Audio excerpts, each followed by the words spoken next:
Essa questão de simulado, ela trabalha com a temperatura de ebulição da água. E diz que a pressão a 1 atm, a temperatura de ebulição da água é 100 graus Celsius. Em um experimento realizado ao nível do mar, ao puxarmos um pouco de água quente a 50 graus Celsius para dentro de uma seringa, essa água ferve imediatamente ao tamparmos a ponta da seringa com um dos dedos e puxarmos o êmbolo.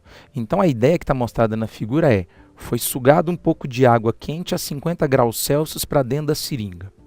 Tampa-se com o dedo a saída de ar da seringa e puxa-se o êmbolo. A água aqui dentro volta a ferver, conforme mostra a figura a seguir. Nessa situação, o motivo pelo qual a água ferve, então ele quer saber o motivo pelo qual a água ferve dentro da seringa. É porque, vamos ver a letra A. Na letra A ele fala assim, ó, a temperatura de ebulição da água cai, ou seja, a temperatura de ebulição da água diminui, já que a pressão sobre ela diminui. Essa é a resposta correta.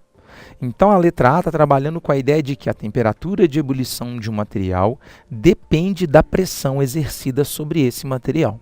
Quanto menor for, menor será a temperatura de ebulição. Mais fácil será de formar bolhas, que é a condição que caracteriza a ebulição. Vamos ver a letra B. Gás e oxigênio, antes dissolvido na água, sai da água quente na forma de bolhas. Não, as bolhas formadas, elas são constituídas de vapor de água, produzido durante o processo de ebulição. Não tem absolutamente nada a ver com gás e oxigênio. Então essa daqui é uma alternativa falsa. Letra C. O volume de vapor de água produzido diminui com o aumento do volume dentro da seringa. Não, na realidade, se a gente pensar que agora o interior da seringa tem maior espaço para o preenchimento de uma matéria no estado vapor, a tendência é que produzisse mais vapor de água. Mas isso não tem absolutamente nada a ver com o experimento. Então a letra C também é falsa. Letra D. Pressão atmosférica diminui, causando a redução da temperatura de ebulição. Bom, pressão atmosférica é a pressão da atmosfera. Dentro da seringa, quando a gente tampa ela com o dedo, o sistema passa a ser fechado.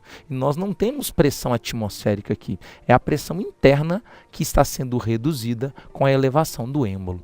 Então, a letra D também não é uma resposta correta. Letra E. Temperatura da água aumenta até alcançar o seu ponto de ebulição à pressão de 1 atm.